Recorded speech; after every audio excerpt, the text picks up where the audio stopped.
Bismillahirrahmanirrahim. Uhayyikum tahiyatan islamiyatan 'indillah. Assalamualaikum warahmatullahi wabarakatuh. Alhamdulillahil mahmudi 'ala kulli halin, al-mawsufi bi sifatil jalali wal kamal, al-ma'ruf bi mazidati al-amri wal ifdal. Ahmaduhu subhanahu wa ta'ala wa huwal mahmudu 'ala kulli halin.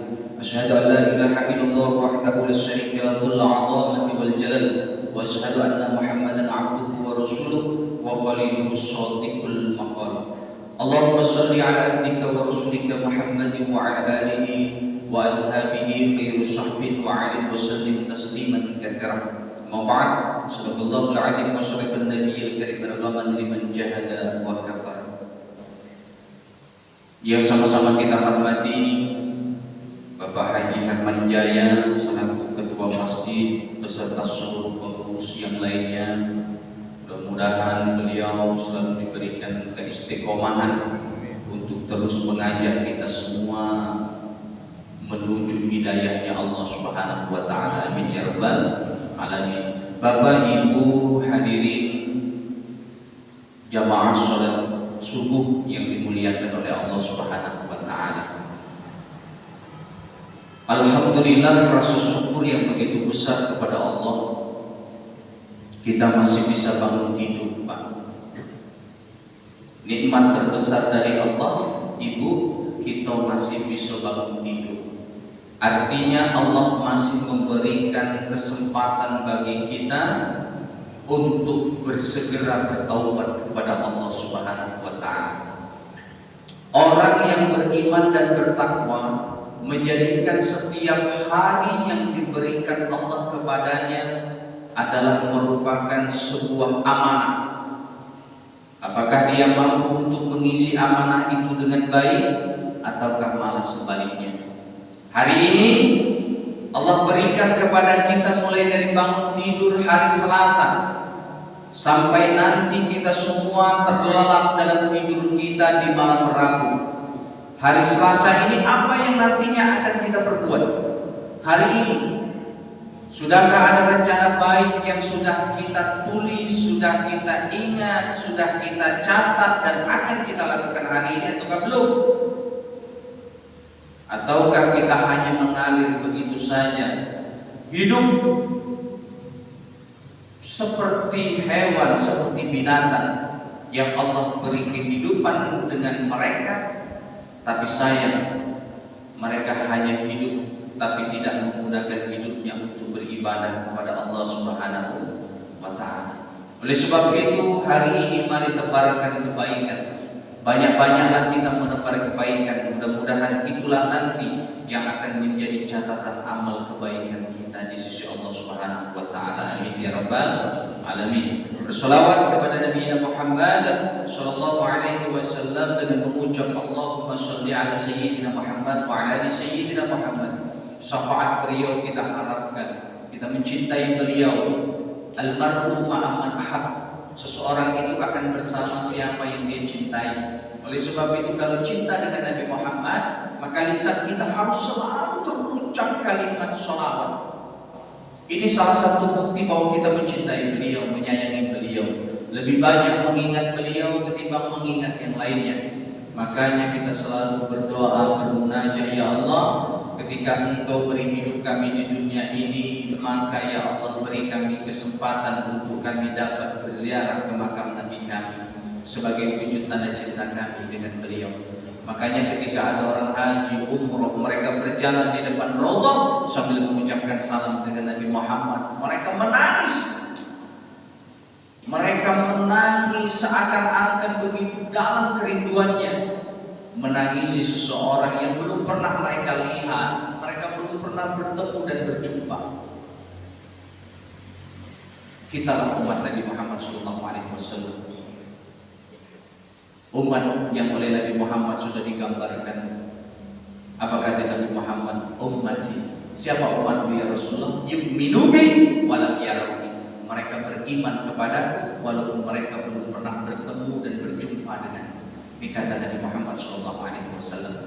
Bapak Ibu hadirin jamaah salat subuh yang dimuliakan dimuliakan oleh Allah Subhanahu wa taala, dalam kitab Al-Hikam, hidayah itu harus dicari dan dia bisa diberikan oleh Allah kepada seseorang yang dikehendaki. Tapi lumrahnya adalah kita semua yang harus mencari hidayah itu. Karena kenapa? Karena hidayah yang Allah berikan kepada seseorang yang dia kehendaki ini sangatlah jarang dan sangatlah langka. Makanya Nabi Rasul di dalam Al-Quran itu oleh Allah diberikan dalam wahyunya itu apa? Engkau yang memberikan hidayah, kata Allah, menyampaikan hidayah. Tapi dalam ayat yang lain Allah berfirman, innaka latahdi, bahwa kalian semua itu bukan yang memberi hidayah, kata Allah. Jadi intinya bahwa hidayah itu harus dicari, dan ada juga hidayah yang Allah datangkan kepada seseorang yang dia kehendaki.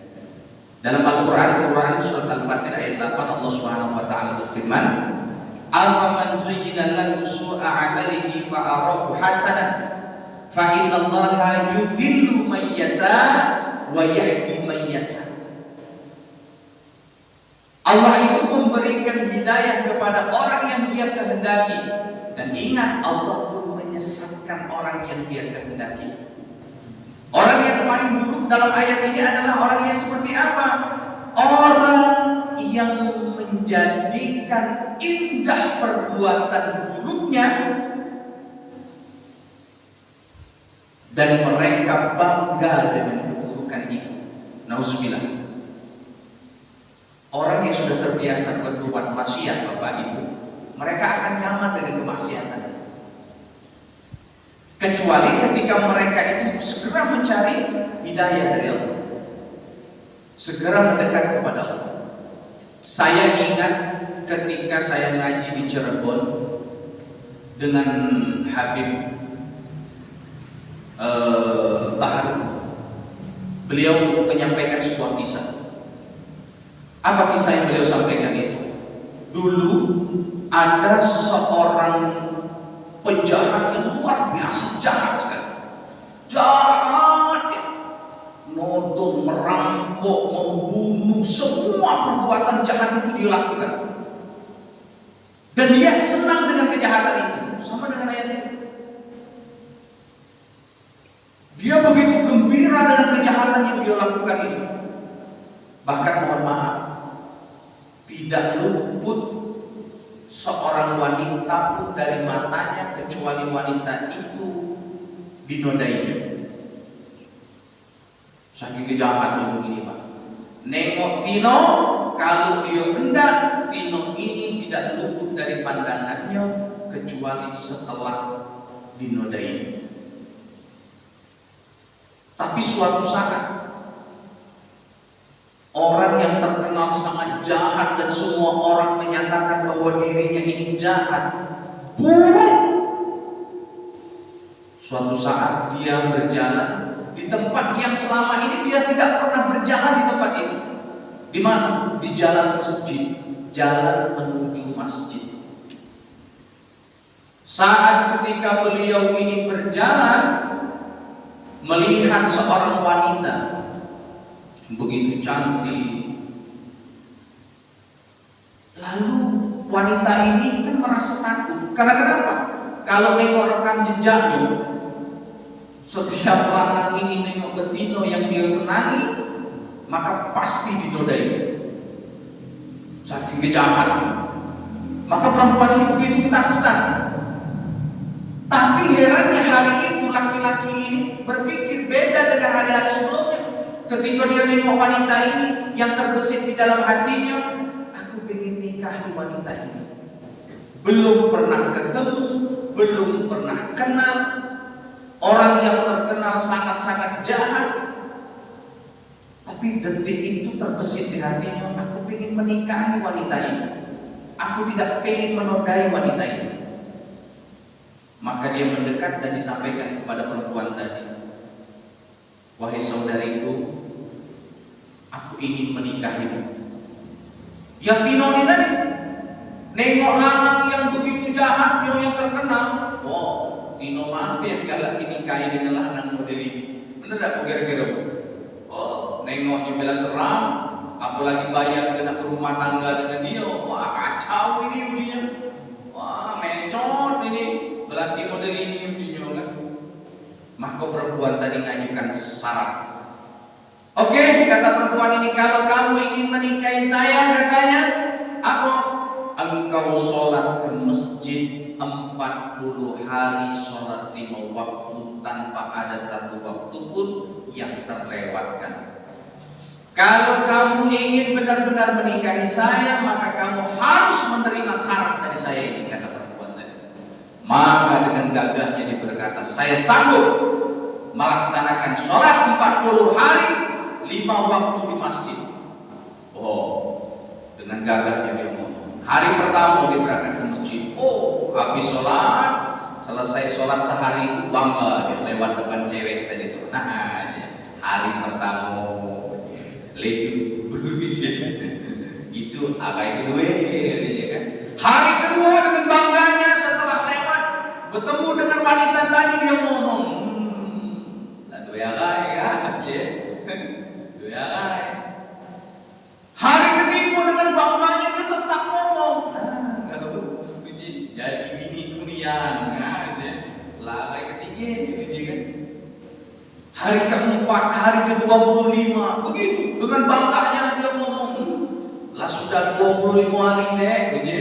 Nah, tinggal dekat lagi bila pala dia ngomong. Semakin mendekati 40 hari, semakin ketakutan dia tadi itu. Wah, ini hal apa jadi lajunya ya. Lokaknya betul nak menanangka ya, nanggung ya. Terus 30 hari semakin khawatir perempuan ini tadi. Yang lanang tadi 30 hari itu semakin menjadi-jadi, semakin ngomong, sudah 30 hari intinya. Aku sudah sholat 5 waktu di masjid sebulan, 10 hari lagi. Terus menginjak hari yang ke-39, dia terbangun malam. Ambil wudu, dia sholat tahajud.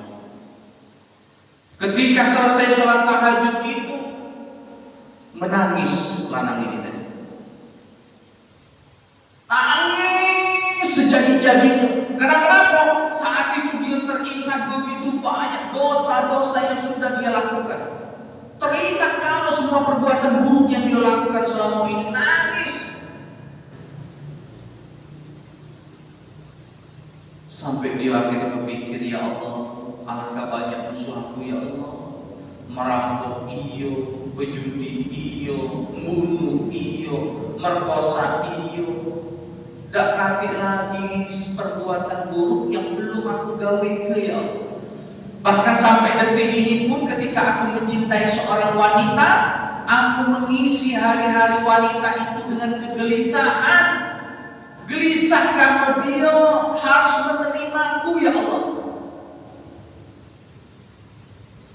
Maka setelah 40 hari didatanginya perempuan itu tadi. Ucap tino ayat dunia ujian. Setelah laki-laki itu datang kepada wanita itu, apa yang dia katakan? Wahai adikku, yang pertama kali aku ingin sampaikan adalah aku ingin minta maaf karena aku sudah mengisi hari-hari dengan kekhawatiran dan ketakutan. Karena aku tahu bahwa engkau tidak akan mau mempunyai sosok suami seperti aku. Yang kedua, aku berterima kasih engkau sudah mengenalkan dirimu dengan Allah, yang telah mendekatkanku dengan Allah, yang telah memberiku jalan untuk menggapai hidayah dari Allah Subhanahu wa Ta'ala. Maka mulai hari ini silahkan engkau pergi menjauh dariku dan aku ridho ikhlas. Maka perempuan tadi pun terkejut. Uji macam model ini ujinya kan? Yang tadi itu 11-12 lah dengan gelis Pak. Kira-kira 11 dia, 12 gelis. Nah, itu kira-kira kan. Selisih sikok cuman kan. ini berubah, langsung berubah nih. Maka perempuan tadi itu ngomong, Tuhan, nanti dulu ujinya. Nanti dulu Tuhan. Kalau Tuhan sudah mendapatkan Allah dalam diri Tuhan, kalau Tuhan sudah mendapatkan hidayah dari Allah dan begitu dekat dengan Allah, dan Tuhan berkata bahwa Tuhan semakin beriman dan bertakwa, ingat, ciri orang-orang beriman dan bertakwa itu tidak munafik. Salah satu tanda orang munafik, kalau dia berjanji, dia mengingkari. Tuhan sudah berjanji mau menikahi saya, dan saya menagih janji tolong nikahi saya. Puji Tino itu. Lanjut Tino tuh yang minta dinikahi. Allah dapat, perempuan yang dia inginkan dapat. Dalam kitab Al-Hikam ini diceritakan bahwa ternyata ini adalah proses mendapatkan hidayah. Hidayah bisa datang kepada kita lewat siapa baik, dalam kenyataan maupun tanpa dunia nyata. Ada sahabat yang dia mendapatkan hidayah itu bukan dari teguran manusia yang hidup seperti ini. Ditegur melalui mimpi. Siapa contohnya? Contohnya Malik bin Dinar.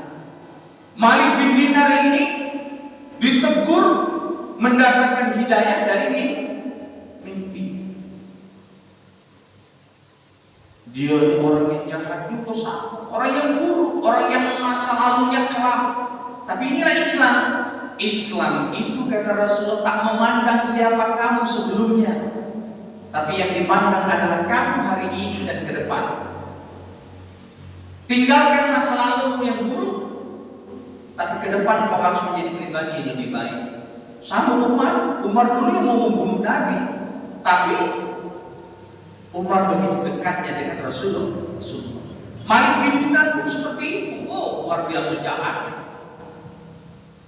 Dia punya anak bayi baru dilahirkan, meninggal.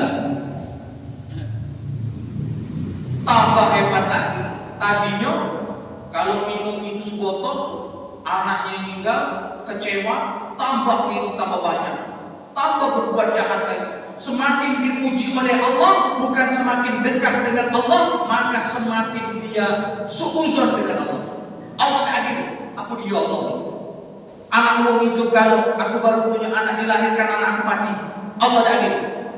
Allah tak adil. Aku kalau mau hidup wong itu, apa hidup aku salah? Allah tak adil. Terus yang timbul dari dirinya adalah suuzon sama Allah, berburuk sangka terus sama Allah. Sampai pada akhirnya dia tidur. Ketika dia tidur tadi, dia mimpi. Apa mimpinya? Dikejar oleh ular yang sangat besar sekali. Ada ular besar yang ngejar dia, berlari dia. Ketika dia berlari menges, dia berlari menges, muncullah sosok orang tua pakai baju putih bersinar. Wong tua tadi ngomong, Malik bin Dinar, kau lari ke situ. Lari Malik bin Dinar ke situ, dikejar oleh orang besar ini, dikejar terus. Ujung-ujung itu kejar juga Malik bin Dinar. Uji wong tua berpakaian putih, kau nyumput di situ. Nyumputlah Malik bin Dinar dibuang. Ular tadi tetap mencarinya. Sampai pada akhirnya kakek ini ngomong, Malik bin Dinar, kamu masuk ke pintu itu. Maka Malik bin Dinar masuk ke dalam pintu itu, membuka pintunya dan masuk ke dalam ruangan itu. Ketika dia berada di dalam ruangan itu, dia nengok begitu banyak anak-anak bayi yang meninggal sebelum balik.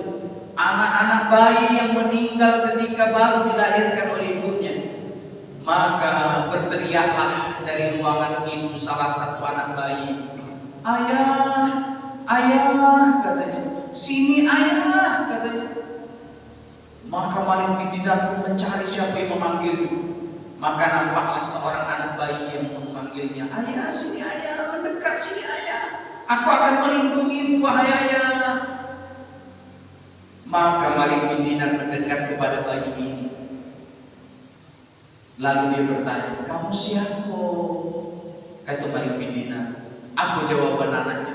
Aku adalah anak ayah, simpanan ayah, yang akan memberikan cahaya kepada ayah, menjadi simpanan pahala untuk ayah, yang akan menyelamatkan ayah dari siksa api neraka dan azab kubur.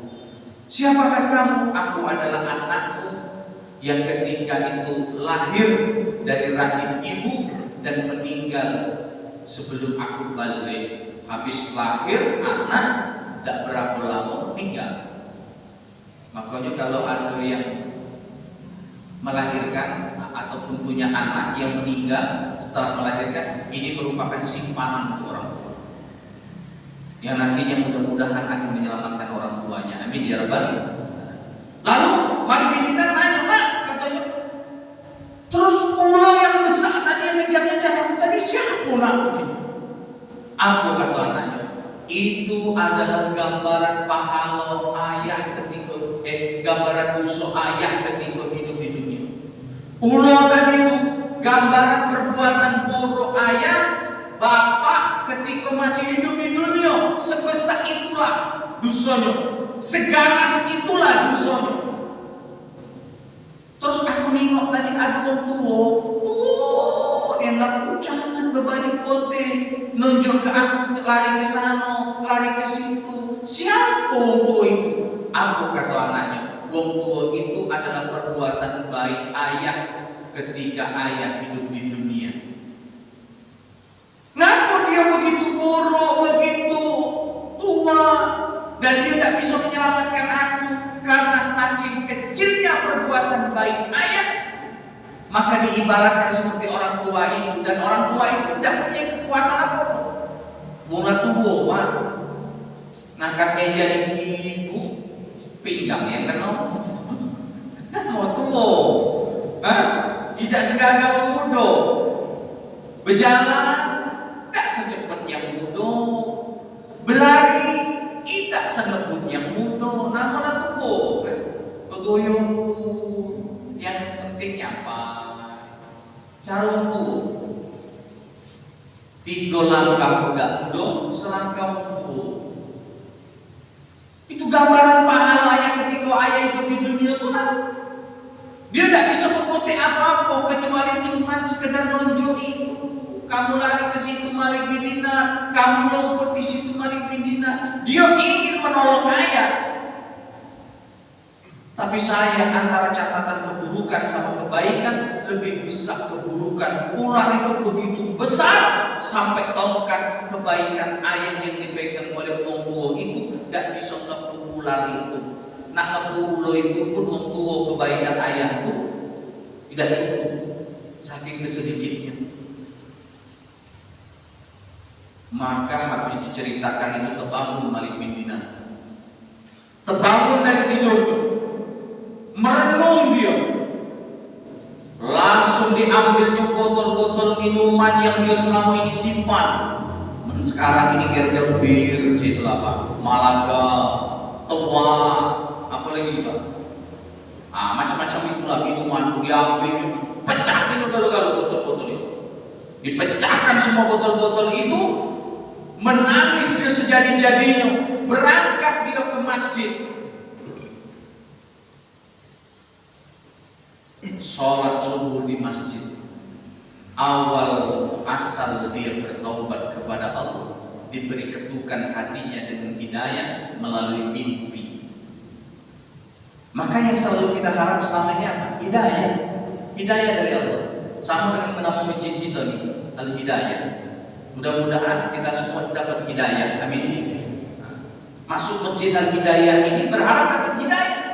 Jangan berharap yang lain. Masuk masjid Al-Hidayah ini pengen ditengok wong kalau aku disoleh. Jangan. Masuk masjid Hidayah kita berharap bergunanya kepada Allah agar Allah menentuk diri kita dengan hidayah. Jangan sampai kita jadi seperti Malik bin Dinar tadi. Dan alhamdulillah Malik bin Dinar enak diketuk oleh Allah dengan hidayah lalu berubah. Kita nih Pak, jangan-jangan sudah diketuk oleh Allah itu berulang kali oleh Allah. Jangan-jangan kita ini sudah berulang kali oleh Allah diketuk kita ini. Woi, kamu ini banyak dosa. Kunjung kamu musibah ini agar kamu mendekat kepada Allah. Tapi kita lebih sibuk mikirin masalah ini, bahkan semakin jauh tinggalkan Allah. Sering Allah ketuk. Ketika didatangkan musibah dengan kita itu Allah kangen, Allah rindu. Si fulan, lalamu kamu tidak sujud, lalamu kamu tidak ke rumahku. Ayo sini dekat.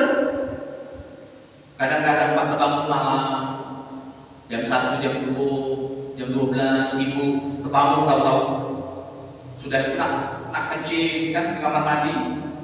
Allah lagi ketuk itu, bangun. Aku rindu dengan rengehan kamu, tangis kamu. Ayo bangun, kata Allah. Bangun. Maka dikasih kebel kencing bangun ke WC. Orang yang sadar bahwa itu ketukan Allah, habis dia ke WC buang air kecil, ambil wudhu, dia sholat tahajud. Menunggu tidak sadar ke WC, selesai, guyur lagi. Tambah seru ngorok. Kadang-kadang malam dibangunkan oleh Allah itu merupakan sebuah ketukan dari Allah, petunjuk dari Allah bahwa Allah itu rindu dengan kita. Makanya Bapak Ibu, habis ini kalau agak malam terbangun, tahu-tahu jam 12 malam, yakinlah bahwa itu yang membangunkan adalah Allah. Segera ambil wudu, segera sholat dan bermunajatlah kepada Allah. Saat begitu rindunya Allah dengan kita seorang hamba, maka terbuka pintu ars, terbuka pintu langit, dan apa yang kita mohonkan kepada Allah, maka akan Allah Subhanahu wa taala kabulkan. Maka banyaklah berdoa. Apa doa yang harus kita perbanyak ketika kita hidup di dunia ini? Yang pertama, mohon ampunlah kepada Allah atas semua dosa-dosa kita. Yang kedua, perbanyak kita bermunajat kepada Allah agar Allah mengampuni dosa-dosa kita, orang tua kita, dan terus doa apa yang kita inginkan kepada Allah Subhanahu wa taala. Karena inilah jalan untuk mendapatkan hidayah. Kalau orang sudah dikasih hidayah oleh Allah, istiqomah dalam kebaikannya, setan takut. Setan itu takut. Nak digodoh mamanopu, wong ini bakal jadi baik. Saya dapat cerita ketika saya ngobrol dengan Buya Yahya ketika di pesantren beliau di Al-Bahjah. 4 bulan yang lalu, ketika saya silaturahmi dengan beliau bercerita. Buya Yahya itu cerita ngasih ilmu, apa yang ilmu yang dia belikan. Dulu ujinya ada seorang pemuda yang belum niat nikah, yang dia masih gagal, tapi dia sudah diketuk oleh Allah dengan hidayah. Sampai dia begitu semangatnya ibadah, berangkat ke masjid walaupun dia di desa, di dusun yang gelap dia, tak katik lampu, tak katik listrik di jalan, dia tetap berjalan ke masjid. Suatu ketika di simpang jalan, terpleset dia, jatuh, bajunya kotor, balik lagi dia ke rumah, mandi bersih lagi, dia ambil baju yang terbaik, sarung terbaik, peci yang lain, dia berangkat lagi ke masjid. Sampai di simpang itulah lagi, nyampak lagi dia, balik lagi dia ke rumah, mandi lagi, bersih lagi, pakai baju yang rapi lagi, berangkat lagi dia ke surau, berangkat. Nah, ketika yang ketiga kali ini, tahu-tahu di simpang itu ada kakek-kakek tua bawa lampu kecil. Kalau dulu kita ngomong lampu cantik, lampu cantik, lampu. Uji kakek tadi itu, nah pelan-pelan lewat sini, jangan ke situ, kayak jatuh lagi kau. Oh iya oke, terima kasih, lewat ke situ. Nah, ayo aku antar kau ke masjid, ke surau. Diantar oleh kakek ini tadi menuju ke surau. Di depan pintu surau, lalu anak itu ngomong, wahai kakek, remaja tadi ngomong, ayo ikut saya masuk ke dalam. Enggak, kata kakek tadi, silahkan kamu saja, karena saya niatnya cuma mau ngantar. Loh kek, ayo sayang, kakek sudah sampai ke sini tapi kakek tak mau masuk ke musola. Kita sholat berjamaah. Enggak, saya tidak sholat. Loh, kok kakek tak sholat? Iya, saya setan. Kata kakek tadi, saya setan. Terkejut pemuda ini. Oh benar kek? Iya, saya setan. Katanya. Loh, kenapa kok kakek ngantar saya ke surau kalau kakek setan? Tahukah kamu, ketika kamu bangun pagi mau ke surau, ketika kamu terjatuh, saat itu saya berharap, tahu tak kamu yang jatuh ke kamu siapa? Aku, puji setan tadi. Ketika kamu nak ke masjid, kamu terpleset di situ yang julak, aku bukan namanya. Puji iblis tadi, puji setan tadi. Berharap kamu balik, tak dekat lagi ke masjid. Tapi ketika kamu jatuh, kamu balik lagi ke rumah, mandi, berangkat lagi ke masjid. Saat itu Allah ampuni semua dosa orang tuamu. Ketika berangkat lagi, kamu kepleset jatuh di situ, kamu tetap balik ke rumah, mandi, bersih-bersih, pakai baju lagi, kamu berangkat lagi. Saat itu Allah ampuni semua dosamu dan dosa keluargamu.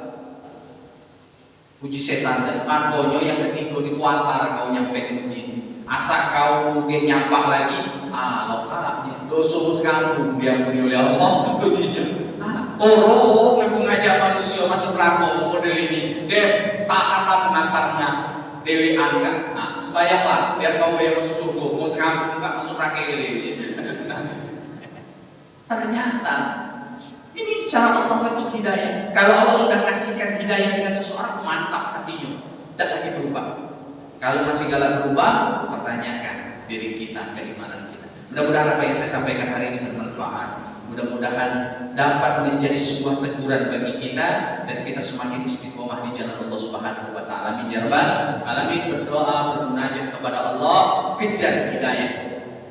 Karena al-adat, kebiasaan itu adalah mengejar hidayah. Jadi Allah benar memberikan hidayah kepada seseorang yang dia kehendaki, tapi itu pun jarang ditinggal niat buruk. Maka oleh sebab itu kita harus mengejar hidayah dengan sering-sering sholat di masjid al-hidayah. Bapak Ibu hadirin yang muliakan oleh Allah Subhanahu wa taala, mari kita bersama-sama menutup majelis ini dengan membaca doa kafaratul majelis. Subhanallahumma wa bihamdika asyhadu an la ilaha illa anta astaghfiruka wa atubu ilaik. A'udzu billahi minasyaitonir